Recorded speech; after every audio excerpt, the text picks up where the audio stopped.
Gobierno e indígenas retomaron los diálogos con la instalación de las mesas de control de precios y de subsidios de los combustibles. El ministro de Gobierno acepta el pedido de diálogo y trabajo en conjunto propuesto por el presidente de la Asamblea para el trámite y aprobación de leyes. Prefecturas y municipios analizarán este jueves la recomendación del COE Nacional de acogerse al teletrabajo opcional por el incremento de casos COVID-19.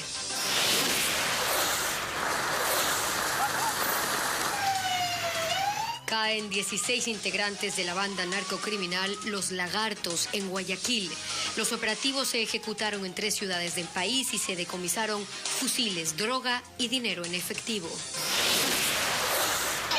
Amigos, muy buenas tardes y bienvenidos a una nueva emisión en Televistazo. En las noticias les contamos que el movimiento indígena y el gobierno retoman el diálogo. Hoy se instaló la mesa sobre control de precios y continúa la defocalización de subsidios a los combustibles. ¿Qué tal, Gaby? Hola, Estefi. Amigos, como siempre, bienvenidos. Se espera la respuesta del régimen sobre la propuesta entregada por la CONAIE, FEINE y FENOCIN. Jacqueline Rodas con los detalles.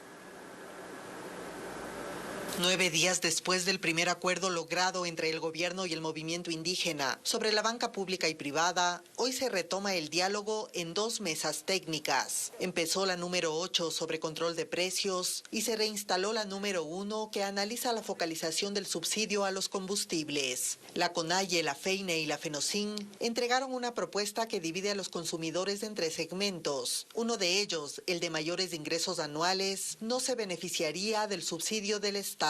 Preveemos que se va a instalar en algunos puntos que van a ser de especialidad, capaz de que podamos comprender los datos para ir cruzando en sí mismos sobre la mesa. Creo que es tiempo de cedernos mutuamente, así que anhelamos de nuestra parte, como la FEINE, participar y sacar el insumo y en la tarde dar cualquier resultado. Desde el régimen dicen que traen información para seguir analizando la propuesta. El objetivo es cruzar la información y poder determinar cuánto es el consumo que están teniendo los ecuatorianos de combustibles en sus vehículos. La planificación del día de hoy implica la exposición de la respuesta a la propuesta que realizó CONAIE, FEINE y FENOCIN y avanzar después en las mesas técnicas en los puntos en los que hay acuerdos, ¿no? Esperamos que el día de hoy podamos ya tener acuerdos, hacerlos públicos. Con la jornada de hoy, la mesa sobre focalización del subsidio a los combustibles cumple su 3er día. Le restan 2 para llegar a un acuerdo. Y el gobierno responde positivamente al llamado del presidente de la Asamblea Nacional, Virgilio Saquicela, de establecer un diálogo entre las 2 funciones del Estado a fin de viabilizar la aprobación de leyes que beneficien a los ecuatorianos.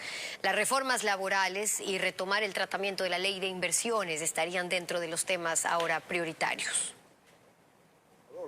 El presidente de la Asamblea remitió una carta al presidente Guillermo Lasso invitándolo a conformar una mesa de diálogo entre la función legislativa y ejecutiva.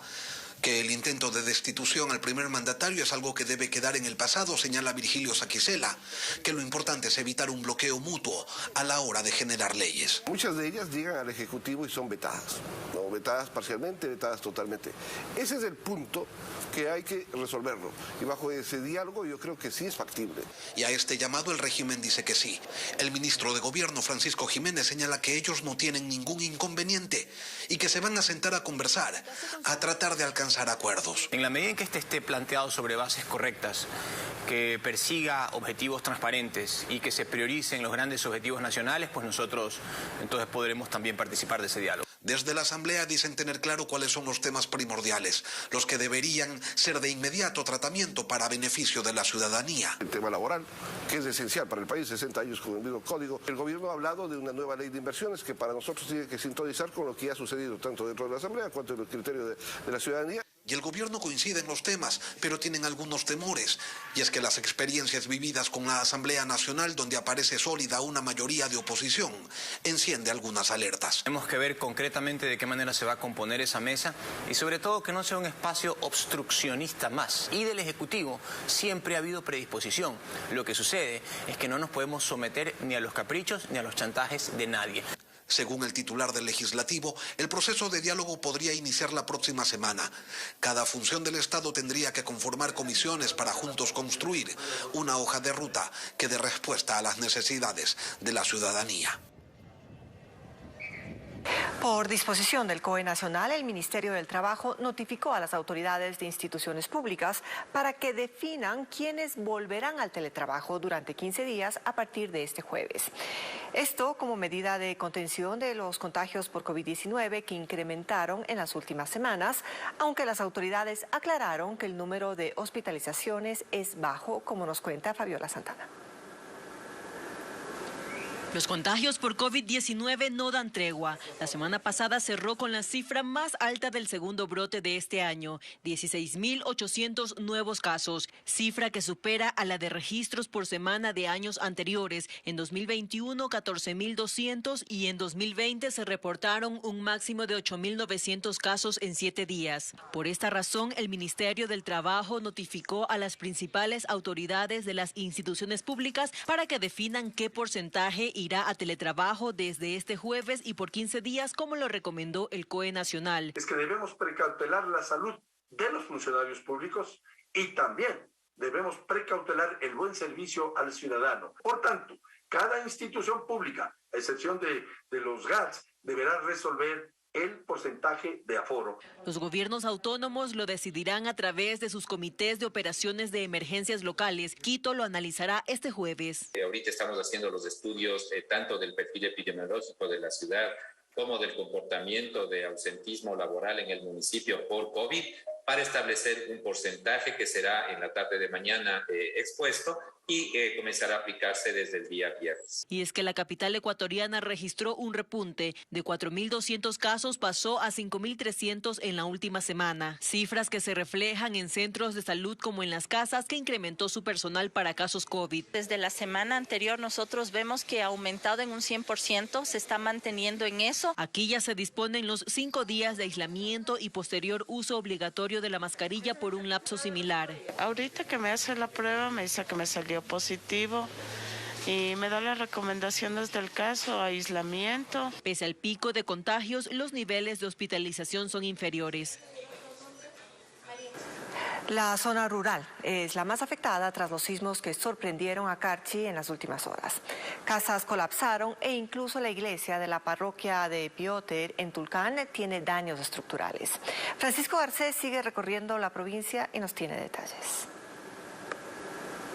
Esta es la parroquia Piotr perteneciente al cantón Tulcán. Aquí la tierra tembló con fuerza el lunes, afectando a una gran parte de las viviendas. En esta comunidad con 72 familias, al menos 25 casas tienen efectos graves.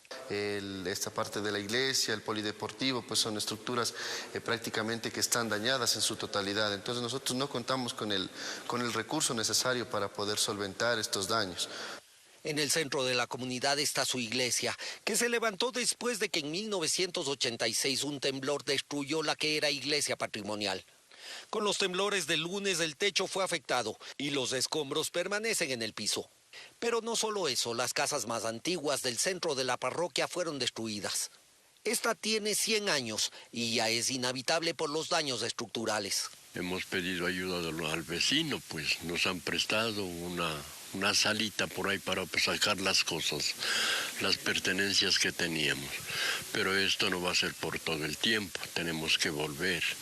Solo en una cuadra céntrica se perdieron casi todas las casas. Las parroquias rurales de varios cantones de la provincia del Carchi son las más afectadas por los sismos. En este caso, Piotr, que es una pequeña comunidad histórica, ha perdido ya todo su patrimonio cultural. Esta es otra de las centenarias edificaciones que ya no tendrá arreglo y que, según las autoridades, debe ser demolida. Pensé que el daño iba a ser tan grande. Me quedé sin casa, sin dónde vivir. Necesitamos aquí la ayuda del gobierno. Pero los daños se extienden hasta el páramo.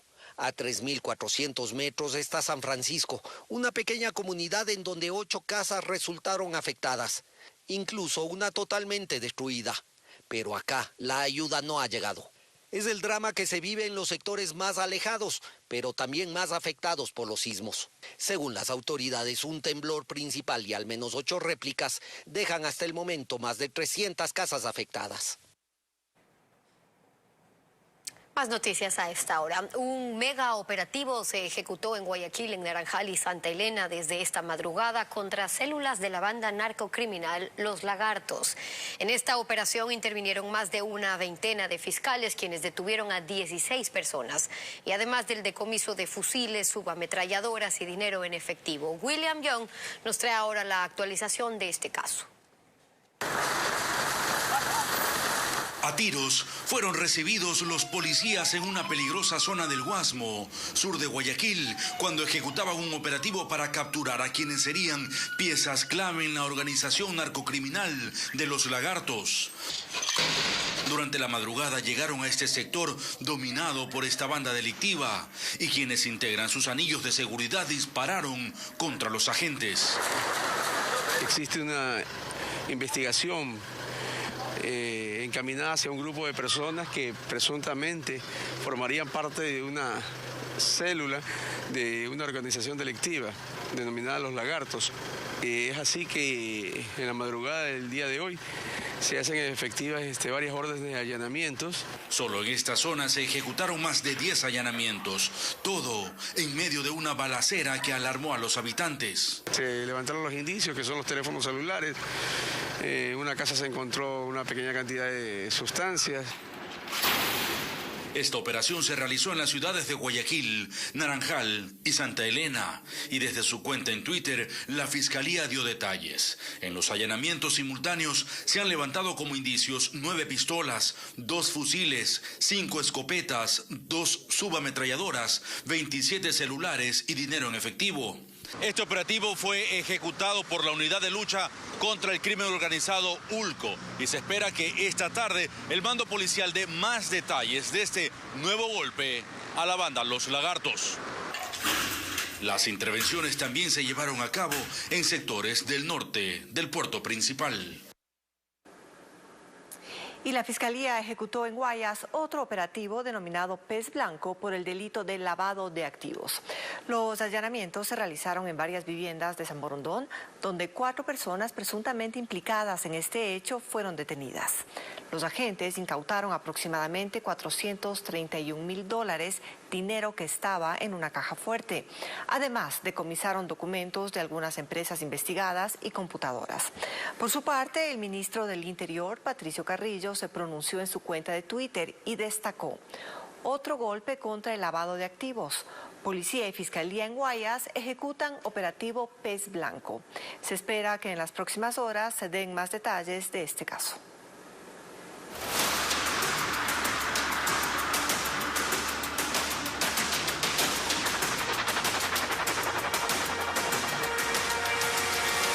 Ecuador, territorio narco.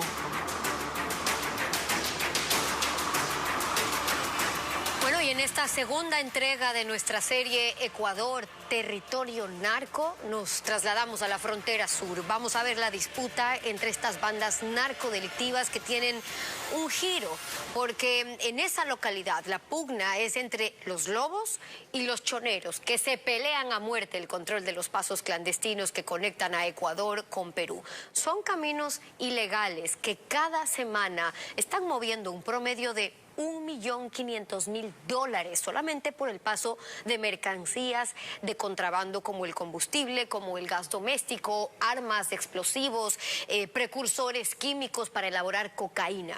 Diego Cuenca, junto a un equipo de Televistazo, viajó hasta la zona fronteriza de la provincia del Oro. Pudimos incursionar dónde operan las mafias del contrabando, una de las principales fuentes de financiamiento del narcotráfico. Una ciudad sin ley y sin orden. El contrabando se pasea frente a las narices de policías. Así es Huaquillas, en la provincia de El Oro.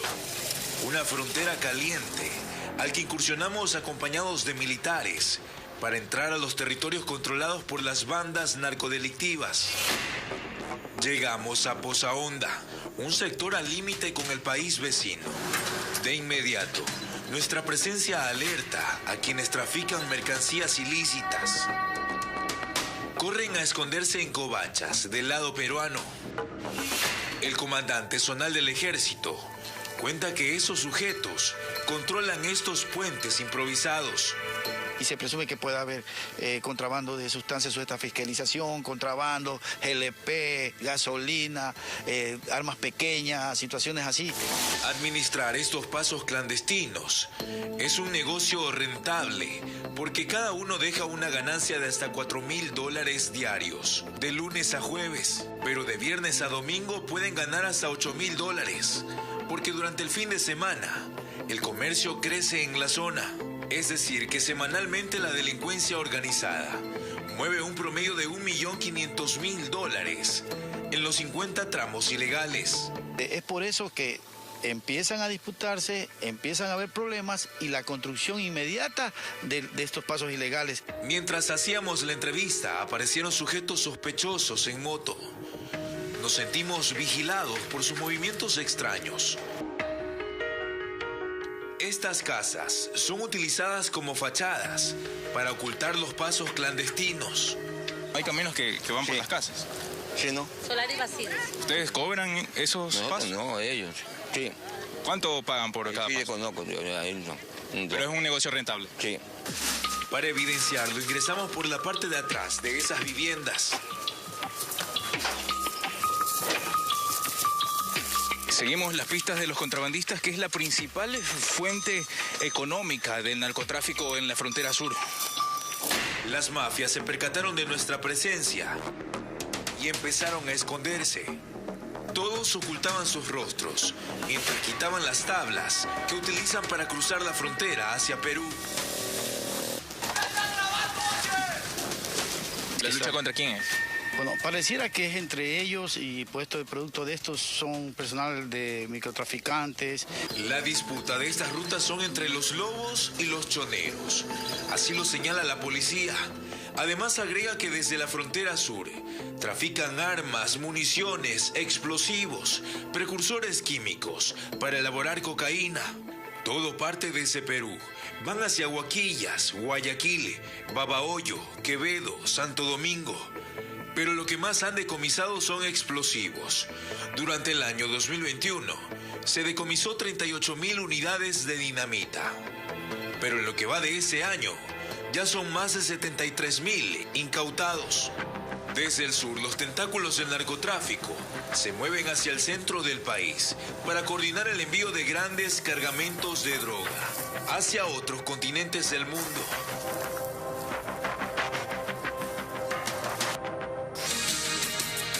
En Azuay decomisan más de 1.000 tacos de dinamita y otros materiales explosivos que estaban almacenados en una bodega en el cantón Ponce Enríquez. Según las investigaciones, el cargamento habría llegado desde la frontera sur. El operativo se realizó en el sector conocido como Bella Rica, ubicado en el cantón Camilo Ponce Enríquez, en la provincia de Azuay. Ahí un grupo de militares encontró gran cantidad de explosivos en la bodega de un campamento. Son 1.500 fulminantes, 300 metros de mecha blanca de seguridad, 512 tacos de dinamita, 1906 tacos de explosivos marca Emulnor, 324 tacos de explosivos Riogel Troner. El capitán de artillería, Héctor Aguilar, explicó que estos explosivos son utilizados para actividades de minería ilegal que se ejecutan en esta zona. Los mismos que llegan desde el vecino país de Perú. Es de procedencia peruana y se presume que ese material ingresa por las picas y vías destinadas al contrabando.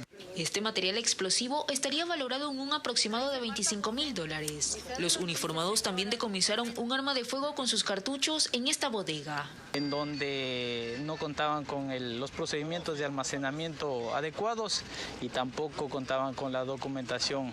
Todas estas evidencias fueron llevadas a un centro de control de armas en la provincia del Oro.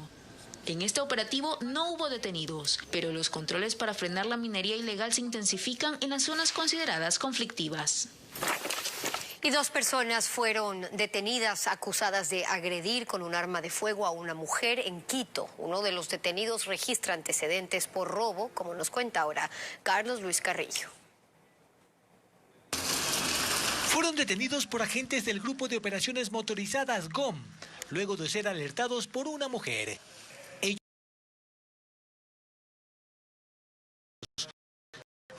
habrían sido protagonistas de una gresca callejera en el sector de la Ecuatoriana al sur de la ciudad. La señora lo que indicó fue que mientras ella se encontraba en las gradas fue amenazada con un arma de fuego por los dos ciudadanos que se encuentran aprendidos.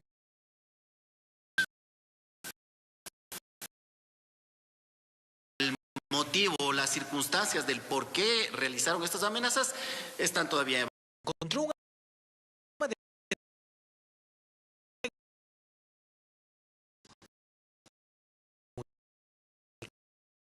habrían amenazado a la mujer. Uno de los sospechosos registra antecedentes penales. Que el ciudadano Sergio presunción de responsabilidad y existencia del delito, mientras que el ciudadano Anthony P. no presenta ningún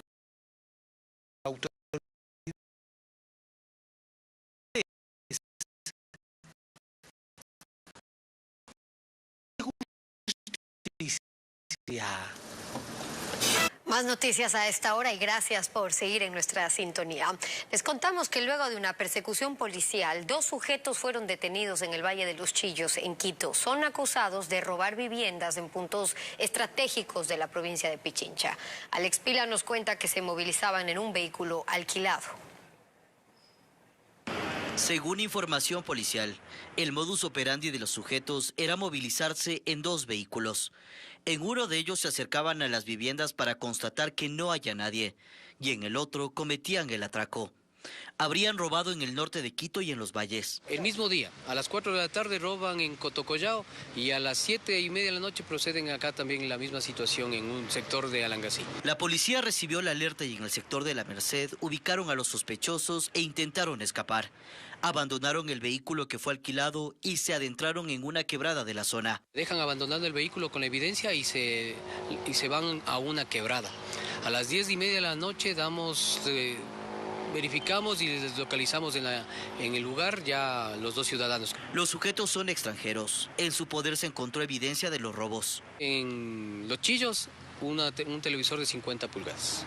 Tengo entendido que allá en Cotocollao es joyas valoradas en unos $5,000 aproximadamente. Los sujetos fueron llevados a la unidad de flagrancia y se les dictaminó medidas sustitutivas. Esta madrugada, parte de un tráiler se incendió en el norte de Guayaquil. Al parecer, un desperfecto mecánico habría sido una de las causas. En esta emergencia no hubo personas heridas. Tenemos un informe. Las llamas envolvieron la parte trasera de este tráiler. Eran las 5:30 de la mañana cuando se reportó la emergencia en la autopista Narcisa de Jesús, a la altura del Parque Samanes, en el norte de Guayaquil. Según las primeras versiones, el conductor del vehículo pesado regresaba a su empresa con el contenedor vacío cuando se percató de una falla mecánica. El conductor bajó a verificar los neumáticos. Porque sentía el vehículo pesado, indican. Entonces él bajó a verificar los neumáticos y al momento de él bajar y verificar fue que comenzaron a encenderse el neumático posterior. Personal del Cuerpo de Bomberos llegó al sitio y controló rápidamente el siniestro. También acudieron trabajadores de la empresa para investigar lo sucedido. La llanta, son desperfectos de la llanta, no sé qué pasó, por eso digo. Técnicamente no sé qué pasó. Y usted sabe que uno cómo se puede apagar. Antes, gracias a Dios, solo se quemó esa llanta y no pasó a mayores. En esta emergencia no hubo personas heridas y el tráfico se congestionó por más de 45 minutos en la zona. Y la policía detuvo a 2 sujetos durante un control de rutina en la cooperativa Los Ángeles, esto es en el sector de la Trinitaria, al sur de Guayaquil. Los detenidos intentaban huir a bordo de sus motocicletas, sin embargo, los agentes lograron aprehenderlos y al requisarlos encontraron un arma y municiones. Estos sujetos fingían ser repartidores de comida bajo pedido para poder robar a los transeúntes y también dentro de los locales comerciales. Uno de ellos registra antecedentes penales.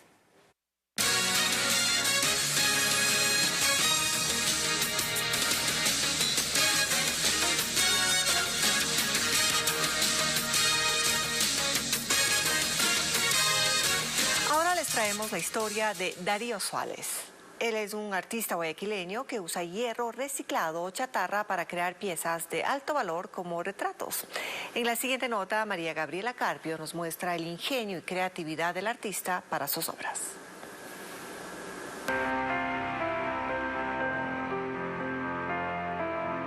Son retratos hechos con metales reciclados. Su autor es Darío Suárez, un guayaquileño de 45 años que encontró arte en estas piezas de hierro. El hierro reciclado te da la oportunidad de poder encontrar piezas muy extrañas y peculiares, algunas de ellas que surgen de elementos que ya fueron utilizados por el ser humano. A través de las formas es lo que me da cabida a poder obtener algo sumamente diferente. Bujías, tornillos, pernos y llaves son algunas de las piezas que utiliza. Primero las busca en centros de acopio y luego las limpia. Tuvo que aprender a soldar para ensamblar cada repuesto y finalmente transformarlos en rostros de celebridades o figuras del deporte. Ir acomodando como una especie de Lego o de juego muy interesante en donde la cabeza tiene que estar ahí al 100% e ir ubicando de tal forma que una vez que ya está todo aglutinado, empezar la obra de la soldadura, que es un tema que a mí me tocó aprenderlo. ¿Estas piezas se fraguan o sufren algún tipo de modificaciones durante el proceso de soldadura? Todas las piezas que están unidas a una obra son tal cual como yo las encontré. Yo no corto, ni fraguo o doblo el metal para encajarlo. Pero la pandemia también obligó a que Darío se reinvente y por ello encontró nuevas técnicas para plasmar su arte. Fue así que dejó a un lado el hierro y su taller y dio paso a un estudio, donde ahora predominan los bolígrafos y marcadores. Yo tomo algo elemental como son los bolígrafos y empiezo, como ustedes lo ven en pantalla, empiezo a realizar trazos minúsculos, tipo trama se puede decir, y empiezo a darle forma a un estilo al cual yo lo tengo bautizado de alguna manera como leyenda de tinta. Asimismo, a lo largo de estos 2 años ha retratado a personajes famosos que exhiben su cuenta de Instagram, donde enseña con orgullo sus raíces guayacas. Toda mi vida he estado aquí y me he forjado aquí mismo y me ha dado Guayaquil la oportunidad desde muy pequeño de acudir inclusive en mis inicios a las escalinatas de las peñas. Reciclando y trabajando el hierro o experimentando de distintas formas. Así Darío Suárez pasa sus días en esta ciudad, en la que ha inmortalizado su arte, su ADN.